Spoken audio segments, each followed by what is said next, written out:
Ready?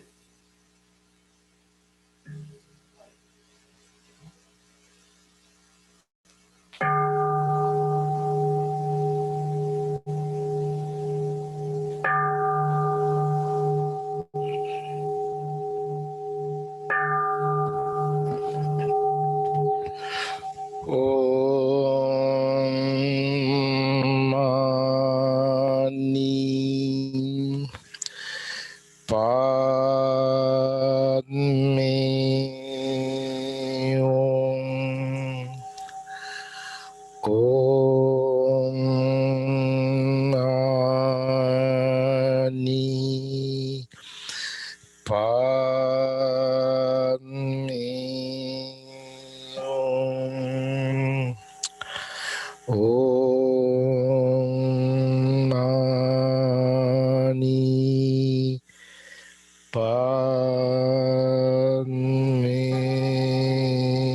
Om. Good morning and welcome to the Sunday service. This morning we're going to do the Metta meditation first. Venerable Panyaloka is going to lead the Metta meditation. So after the meditation, we do have a Dhamma talk. Reverend Kusala is going to give a talk. After the Dhamma talk, question and answer. Then the last item is the chanting. Venerable Panyaloka, you can start the meditation right now. Now we are going to practice the Metta meditation, loving kindness meditation. Before that, feel free to sit in a comfortable place. It could be on your bed, on a chair, or against a wall. Taking your palms together, place it on your knees.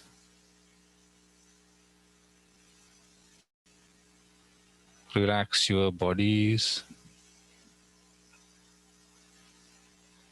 If you're only comfortable, close your eyes.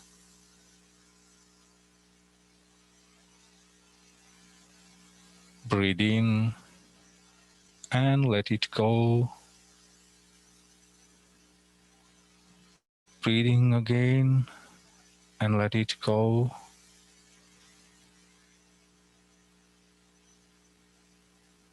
Reflect on these loving kindness thoughts. May my mind be filled with the thoughts of loving kindness, compassion, appreciative joy, and equanimity. May I be free from enmity,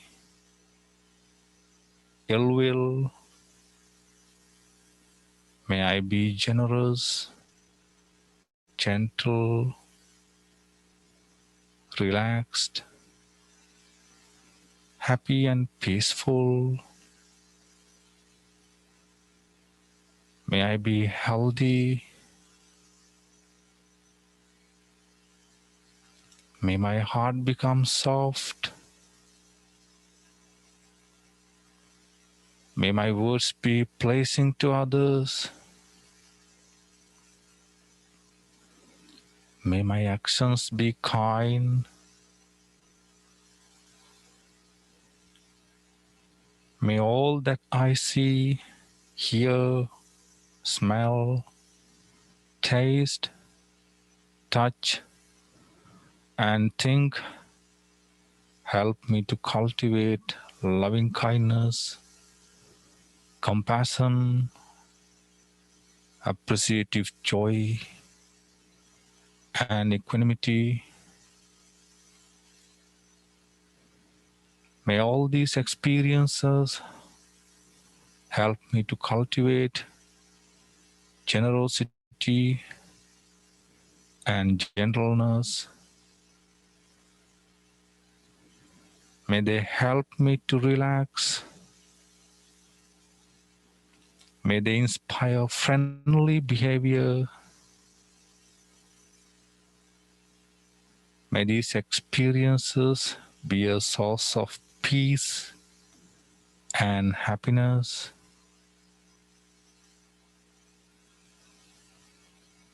May they help me to be free from fear, tension, anxiety, worry, and restlessness.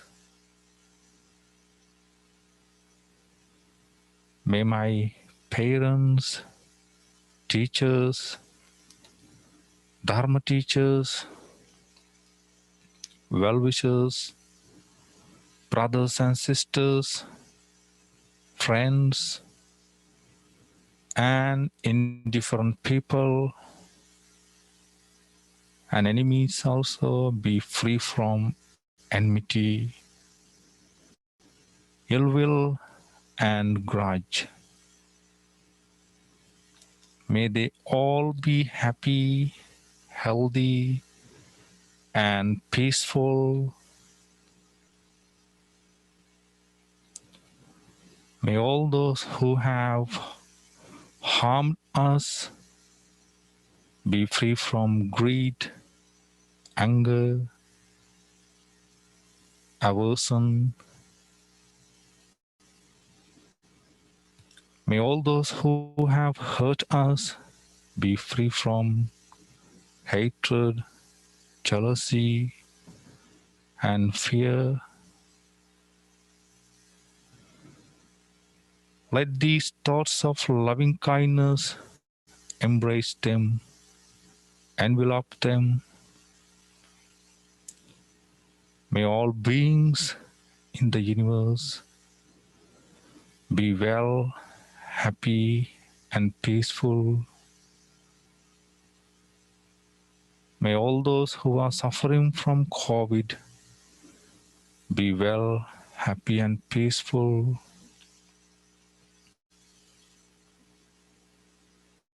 May happiness be restored soon in the world.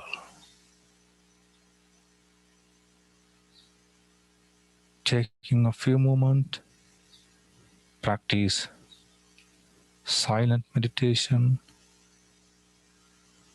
with these loving kindness thoughts.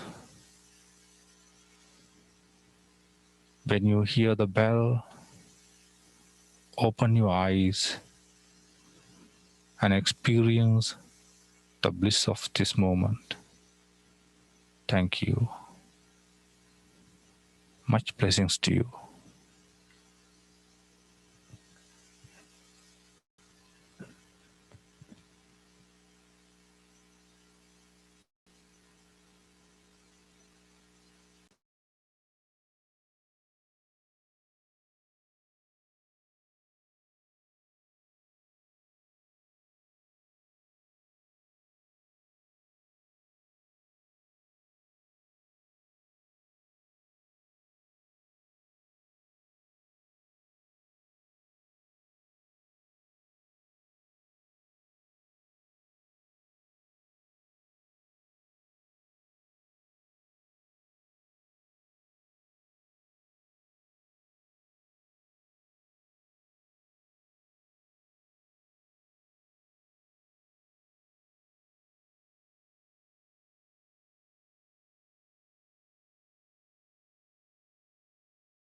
Thank you, Venerable Panyaloke. Right now, Kusala is going to speak to the Dhamma talk. I think he's ready in his room. Okay. All right. Can you hear me? Yes. Yes. Okay, good. I'm never sure, you know. So today I'm going to talk about 5 ways of looking at the world, and in particular, looking at our life. And it all started with the Buddha. I'm going to change my, it all started with the Buddha when he went into the city with Channa, the charioteer. And he saw a couple things that forever changed the way he would experience his life. He saw an old person, he saw a sick person, he saw a dead person, and he saw a monk, a mendicant, someone who had renounced the world, wearing all white, seemed calm and reflective in the chaos that the future Buddha Siddhartha had just seen. And so in Buddhism, we have something called the 5 remembrances, or the 5 reflections, or the 5 ways of looking at our life. And oftentimes in our daily practice, we might add this and say this every day. It's short and sweet and to the point. And the first reflection is, I am of the nature to get old. I have not gone beyond getting old. Now, being old is a relative way of looking at your life. If you're looking at somebody who's 90 and you're 60, you may not be old yet. But if you're looking at somebody who's 30 and you're 60, in their eyes, you are old. Now, old internally doesn't change very much, I have found, as I go through the years, that it's simply, I pretty much feel the same way I did when I was 40 and 50 and 60 inside. But when I look at the outside, I notice something happened. Something changed. And you have less hair, you know, a couple more wrinkles. You don't have quite as much energy as you did before. Your strength is about half as much as you had when you were 25. And yet, internally, it's just a very slow, gradual process of not really ever feeling old, just feeling different. But we haven't gone beyond getting old. And the older we get, the less time we have. And with the less time, it seems to me to be a wonderful incentive of what do I want to do? Have I done it yet? Do I have a bucket list? Do I want to close a few things up? Have I made up my will yet? Those kind of things tend to become more important as we age externally. And then there's always that idea that, well, you know, tomorrow will always be here. I've never missed a tomorrow. And so that's good. That gives us confidence that we have a day, a week, a month, or a year that we can do a lot of stuff or not do anything at all. And that's a nice feeling. But as we go through the 5 remembrances or the 5 reflections, you'll find that isn't necessarily ultimate truth, even relative truth. So the second remembrance is, I am of the nature to get sick. I have not gone beyond sickness. And I had somebody the other day talk to me about it's our right to have medical care. It's our right as a human being to have medical care.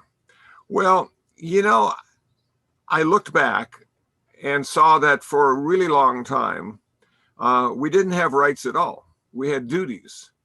We had the duty to the parents, or the duty to the wife, or the duty to the children, or the duty to the employer.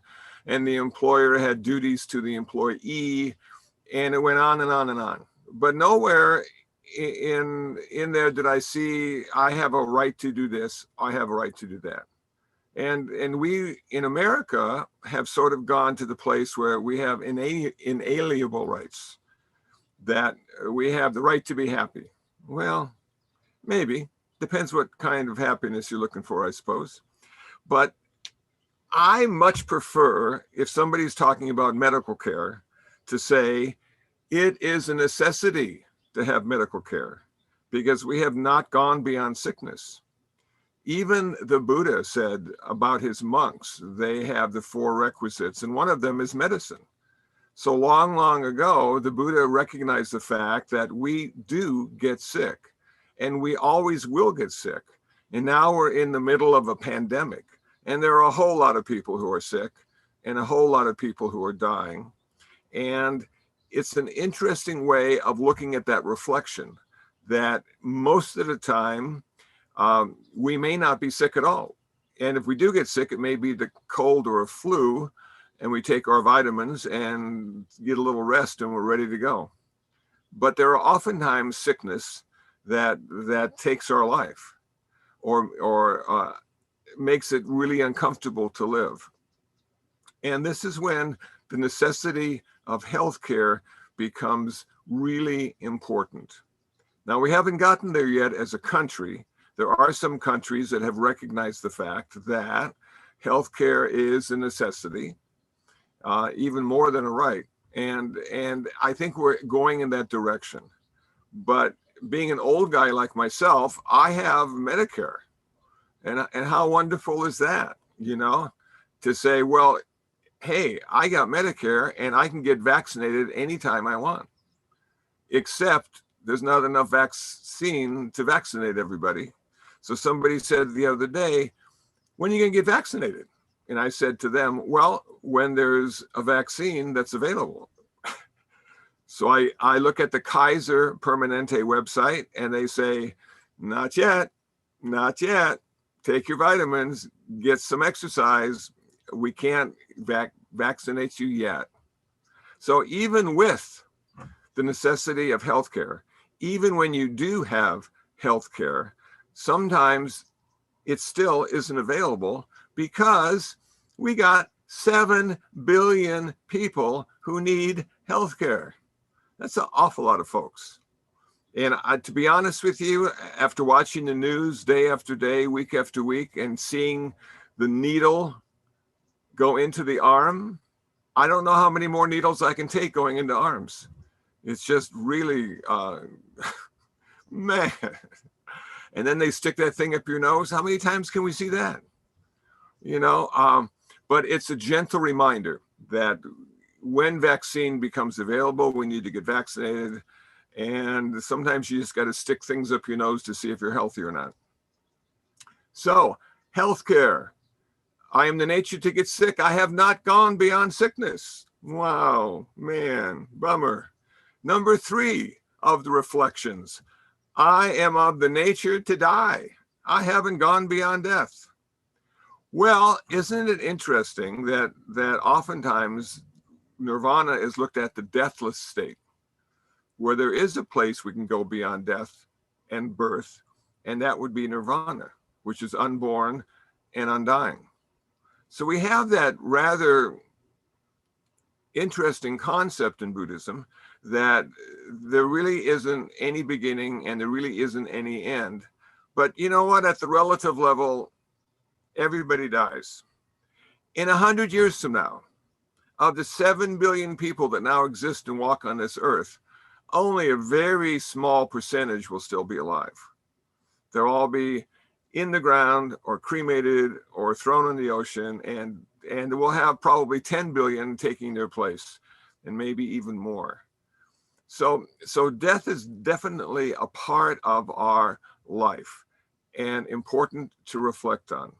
The more we reflect on death, the more we come to an understanding that it can be our co-pilot, that if we put death on our shoulder, it allows us to engage every day in a special, unique way. That this could be the last day of my life. We don't know. I may not even be able to watch the Super Bowl, but I might be dead by then. Oh, no. I know Reverend Kashanti's bummed out about that, but it's just like, man, yeah. How long do I have, you know? And will I be ready for it? Will it surprise me? Will I be in a car accident and all of a sudden my life is snuffed out? Or will I die in a slow, uncomfortable way? How many different ways do people die? I said to myself. And the answer was 7 billion different ways. We all die in our own special way. And some of us are ready and most of us aren't. So how are you going to prepare for death? Well, I think one of the ways to do it is to reflect on it. That every time you meditate, you sit down and you die into the moment. And for 15 minutes or 20 minutes or 30 minutes, you're not going to watch TV, you're not going to have watermelon, you're not going to do anything, you just sit there. You're going to let your life die. And then you'll resurrect it again when the gong rings and meditation is over. So how does it feel to let go of everything for 20 minutes? And can we extend that to how does it feel to let go of everything forever? Now, forever is an interesting concept because perhaps there isn't a forever. There's just a eternal moment. But how do we do that? How do we feel comfortable in letting go?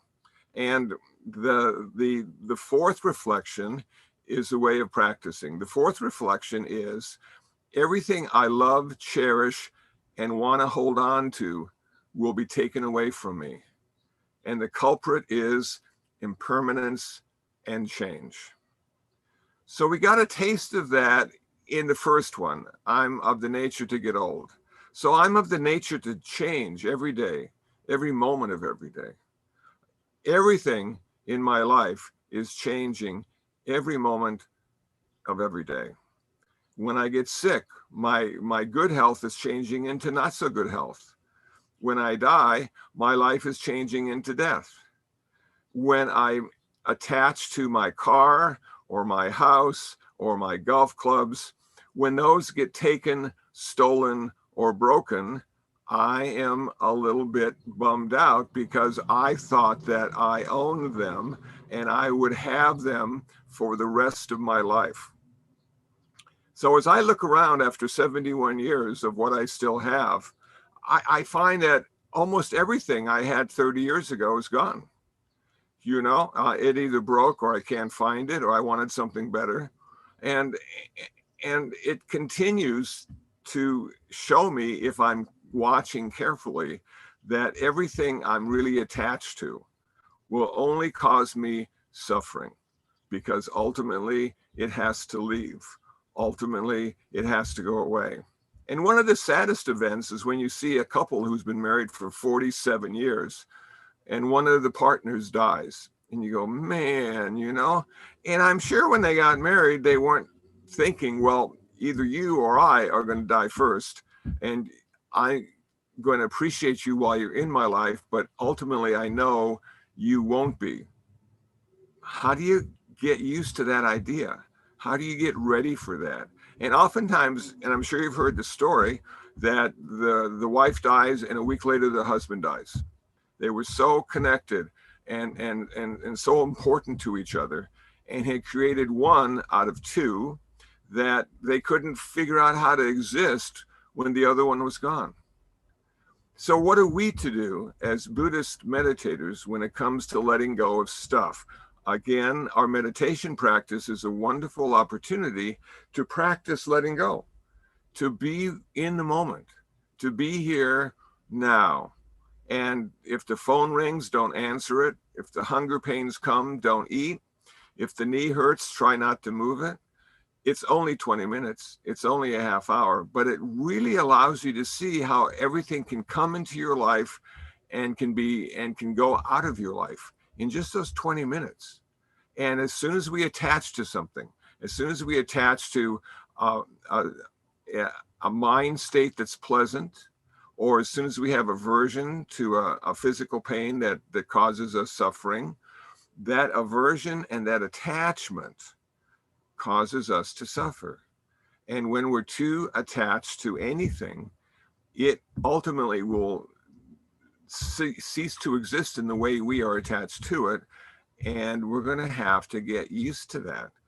by letting go. How can I let go? And that's the practice of meditation, is letting go of everything for 20 minutes. So the meditation practice we find ourselves doing either on a daily, weekly, or monthly basis is preparing us for old age, is preparing us for our sickness that will be inevitable. It's preparing us for our death, which we can't sidestep or run away from.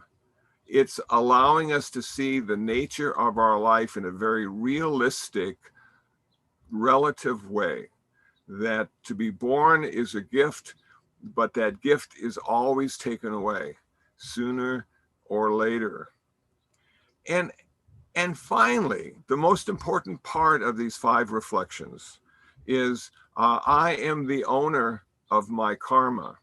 Whatever I have thought, said, or done, the consequences will be mine. Now, karma gets really confusing to people, but it's a relatively easy concept if you just break it down to its fundamental parts. Number 1, whatever I think, say, or do, it's activity. Thinking is an activity, saying is an activity, doing is an activity. And everything we say, think, and do will ultimately have a consequence. And for a Buddhist, the consequence will be either good, less suffering, or it will be bad, more suffering. So good and bad turns out to be more suffering or less suffering from a Buddhist perspective. Because we are able to create karma, we are able to change the course of the consequences of old and past karma if it hasn't manifested yet in our life. And this is one of the special aspects of Buddhism that I really enjoy, that to a certain extent, we are in charge by what we choose to think, say, and do. Now, the choice isn't always obvious. The choice can be, what am I going to do today? And then, what am I going to do today that will be skillful, that will reduce my suffering? Maybe I shouldn't eat any cookies today because that's rather unskillful, and the consequences ultimately will be 25 pounds. Okay, so we're looking at what we're doing today, and we're trying to apply it to our life and to our future, even though there isn't a future. When tomorrow comes, it's ultimately today. And when next week comes, it's ultimately today. And when next year comes, it's ultimately today. But because we've been given the gift of thinking in past and future, we can project and say to ourselves, what I do today will have a significant impact on what happens to me tomorrow, even though there isn't a tomorrow, which is the best part about Buddhism. It makes no sense at all. It's just like a big poem that we're trying to figure out. You know, there is no self, but the self says there is no self. Okay, wow, man, this is so cool. There will be no tomorrow. There will only be many todays. Okay, I got that now. And so as we look at all the different ways of living and being in the world, karma can be our best friend. Karma is something that will allow us to have a skillful, wholesome, happy life if we use it to our advantage. And in order to use it to our advantage, we need to understand what it is and how it works. Now, another aspect of karma that's often overlooked is that karma is the only thing that travels with us lifetime to lifetime. I don't care how much money you have. You know, we had a lottery that was almost $1 billion. If you were to win the lottery, you would have almost won $1 billion. And I'm thinking to myself, I am not going to enter the lottery. I do not want $1 billion. If I got $1 billion, I'd have to get a lawyer and an accountant. I'd have to change my name and move someplace where nobody could find me.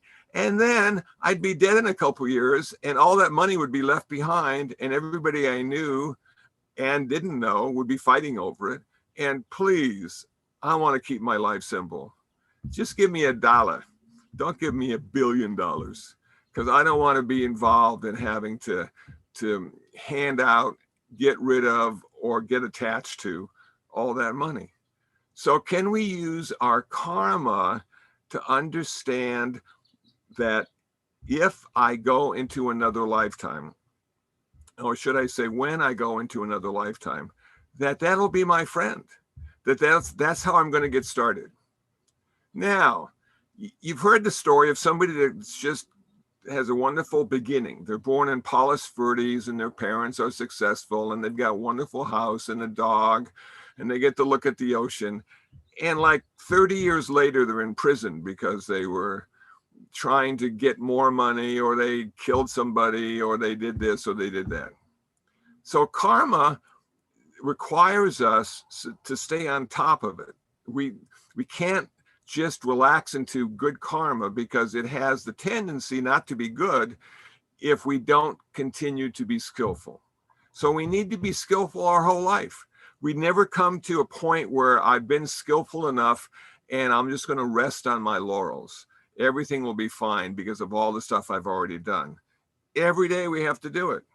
You've heard the story of the people that were born in South Central and they had nothing and their parents were drug addicts, and yet they turned out to be a jazz musician and successful and well-known and plenty of money, and they helped their parents. And so when we are born, our karma determines how we start, but not how we finish.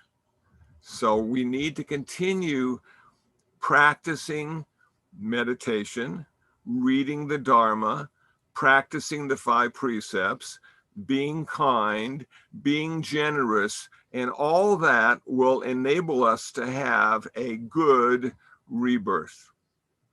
Now, you don't even have to think about rebirth as being real. You can just say, all this will allow me to have a good life, and I'll die in a happy, fulfilled way. And whatever happens after that will happen. Now, personally, I would like to take about a couple hundred human lifetimes in heaven just to relax, just to sort of kick back, enjoy the environment, and then come back again to Earth and start up the practice of having good karma, being skillful, being kind, because it's a lot of work. You know, you never get a day off from karma. You can't take the weekend off. You know, you got to wear your mask. You got to keep 6 feet away. You got to wash your hands. That's sort of our karma these days. That's what we need to do. And eventually that will change into something else. But there's always something to do. So Buddhism for me has never been a religion that we believe in.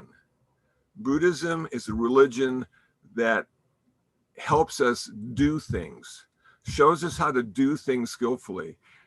Buddhism is an activity, and having that activity as part of your life only enhances it, only makes it better, not worse. And you never run out of things to do. So to go back over the 5, I am of the nature to get old. I have not gone beyond getting old. I am of the nature to get sick. I have not gone beyond sickness and disease. I am of the nature to die. I cannot avoid death. I understand that everything I love, cherish, and want to hold on to, that I'm attached to, will be taken away, whether I want it to be taken away or not. Whether I hold on to it or fight for it, it will still be taken away. And last but not least, karma is my friend. Karma is the thing I work on in this lifetime and carry into the next lifetime. Karma is something that's so important for a Buddhist to understand and do and feel the results and the consequences of all that activity. Skillful, wholesome, good, whatever word you want to use. So those are the 5 reflections. If you can write that down, or you can find it on Google, if you decide to memorize those, not too hard to memorize them, and just reflect on them every day, every week, every month. It will change the way you look at life. It will make you understand that your Buddhist practice is a gift, and the reward is happiness and peace. So I'm going to stop there. I think that was good for what it was. And does anybody have any questions or comments on what I said, or would they like to add something? I'm ready to listen. And I see you're all still on mute. So could you do sign language for me?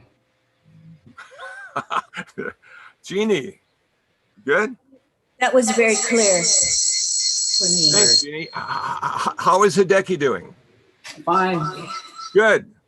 I see him there. He looks good. So there's no permanent results from the heart attack that he had? Not yet.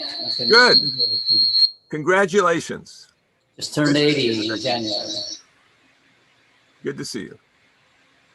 I said And I Caitlin turned 80 says January 14th. hi.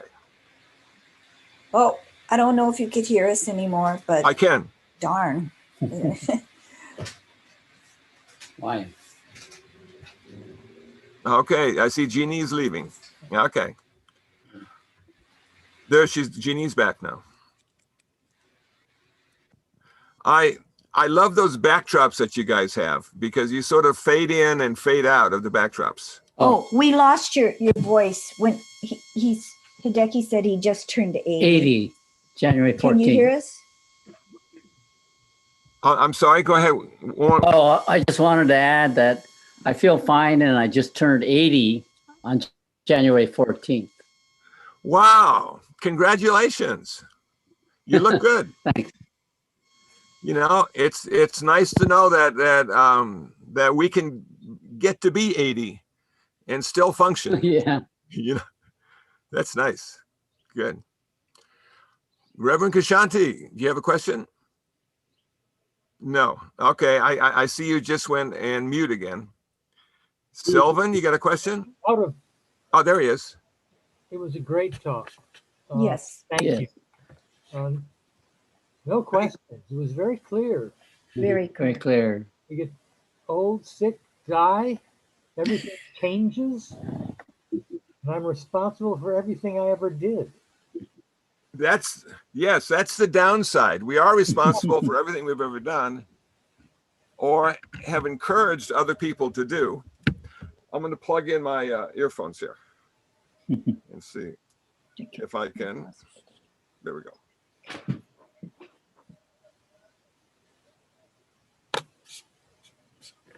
You do such a good job. Okay.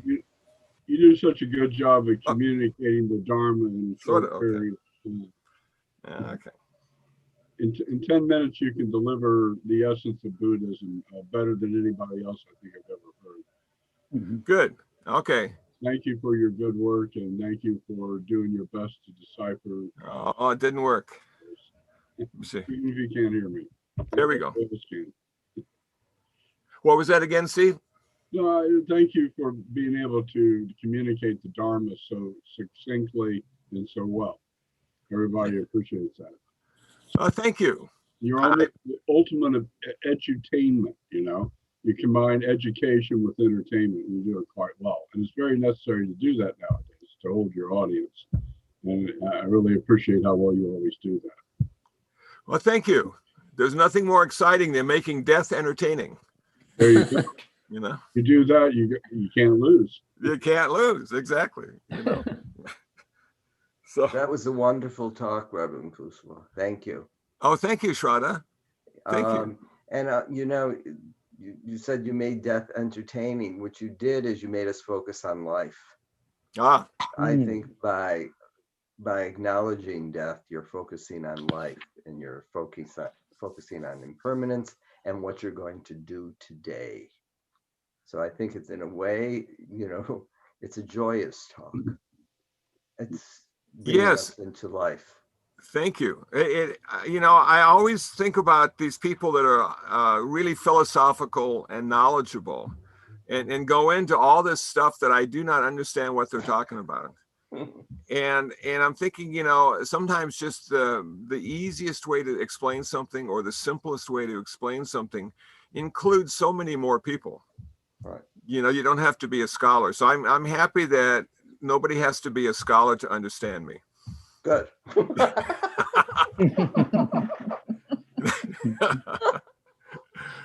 Oh, that's good. Reverend Kusala, this is Selvin. Good to Thank see you you, again Selvin. for the. Good to see you too. Thank you for a great talk. The 5 reflections. It's good to say it, I guess, and I don't practice them. And I guess my only comment is that, unfortunately, I shouldn't say unfortunately. I think for most people, let me rephrase that. For me, saying it, I'm you know, like I'm of the nature of getting sick. Until I get sick, that becomes kind of like an experience. And a lot of the other 4 are things that, even though I'm saying it, I haven't really experienced them. Mm-hmm. And by the time I experience them, if I haven't been practicing them, it's kind of too late. No, it's not too late. Get health insurance. It's okay. And what you're saying is important, because what it means is this. When I say I'm of the nature to this and of the nature to do that, it means I'm less likely to be surprised when that stuff happens, because I've been reflecting on it for weeks, months, or years. And then when it happens and you say, well, how else could it be? I'm not a victim.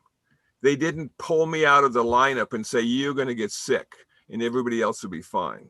That everybody gets sick, and everybody ultimately, well, will have to die. And you're not the only one. And so these 5 reflections for me makes me less of a victim to the circumstances of life. Thank you again. Thank you. Good to see you. Thank you so much for your words. It was very helpful. I kind of just want to echo what everyone else is saying, and thank you for simplifying it. I hear a lot of times people, when I explain these perspectives, say that I sound very nihilistic. Yes. I'm like, no, it's good. I feel happy about this. I don't feel overwhelmed by these burdens. And so I think your explanation will give me more insight on how to express it to other people in the future. So thank you for that. Thank you. Thank you. And that word nihilism, or nihilism, however one wants to pronounce it, comes up a lot when you're talking about Buddhism. And I don't think that's the case. I don't think Buddhists are nihilistic. I think they're realistic.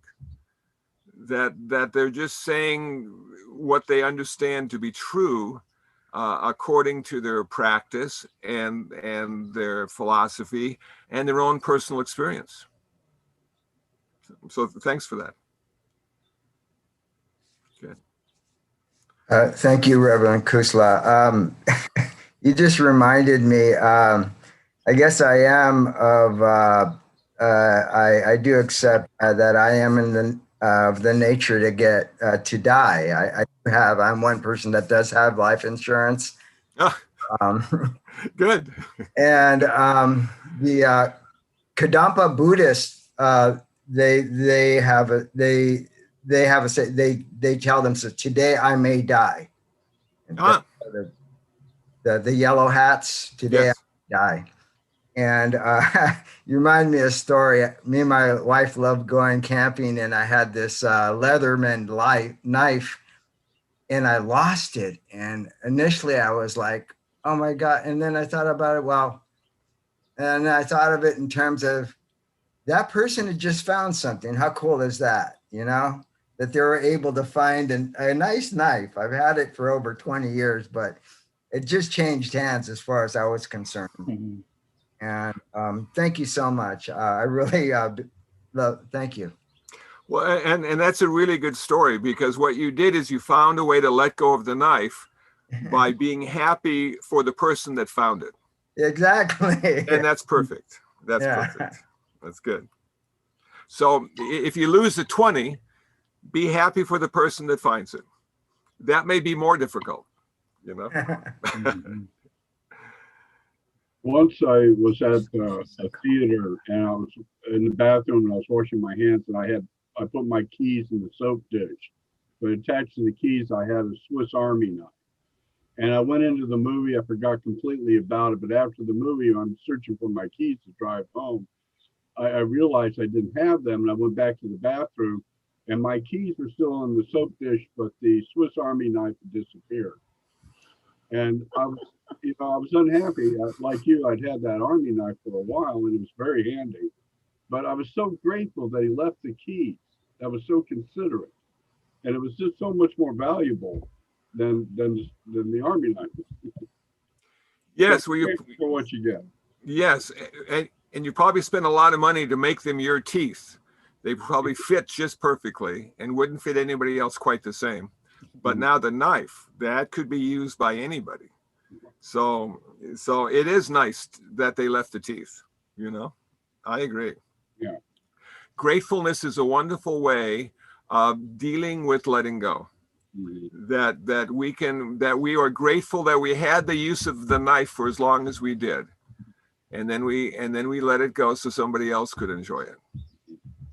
It reminds me of one of my favorite sayings of the Buddha. He says, "You think you have time, you don't."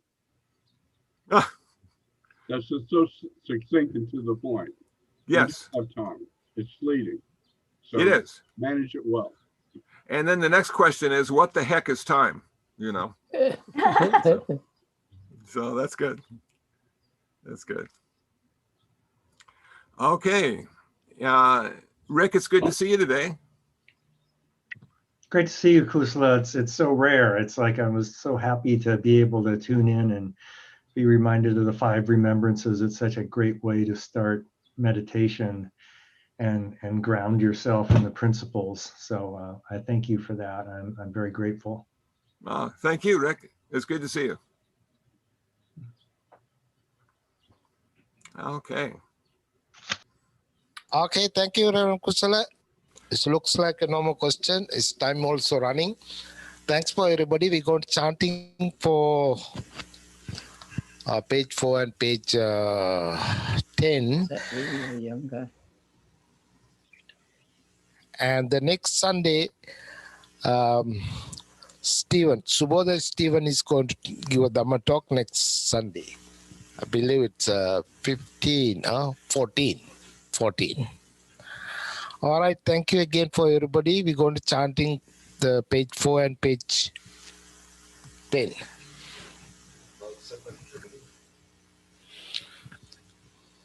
Namo tassa bhagavato arahato samma sambuddhassa. Namo tassa bhagavato arahato samma sambuddhassa. Namo tassa bhagavato arahato samma sambuddhassa. Buddhang saranang gacchami, Dhammang saranang gacchami, Sanghang saranang gacchami, Sabbitiyo vivajjantu, sabbarogo vinasatu, mate bhavatvantarayo sukhi digayuko bhava. Bhavatu sabba mangalang rakkantu sabba devata sabba buddhanubhavena sada sotti bhavantu te. Bhavatu sabba mangalang rakkantu sabba devata sabba dhammanubhavena sada sotti bhavantu te. Bhavatu sabba mangalang rakkantu sabba devata sabba sanghanubhavena sada sotti bhavantu te. Sentient beings are numberless. I vow to save them all. Deluding passions are inexhaustible. I vow to end them all. Dharma gates are limitless. I vow to study them all. Buddha's way is supreme. I vow to attain it. May suffering ones be suffering free, and the fear-struck fearless be. May the grieving shed all grief, and the sick find health relief. Nieng di du kong duk po kap u nya di nhai đằng du sung sang nhai kong thái phà ram nên đi du không nước phổ cập ô nha đi nhai đằng du sung sang nhai công thái phà đạo niềng đi du con nước phổ cập ô nha đi nhai đằng du sung sang nhai công thái phà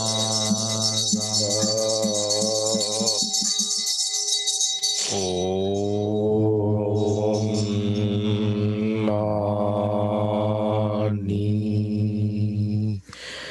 Padme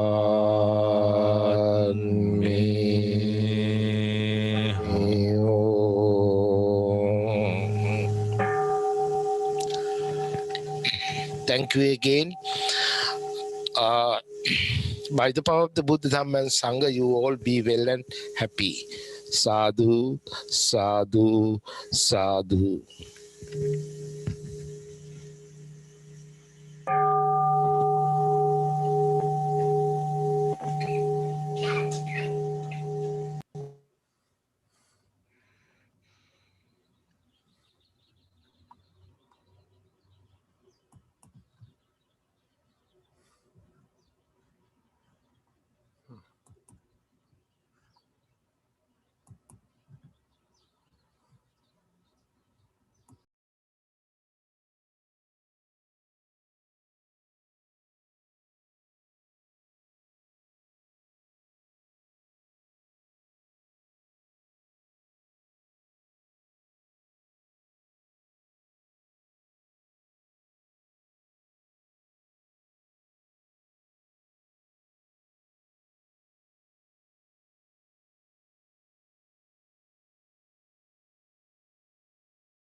Tissue.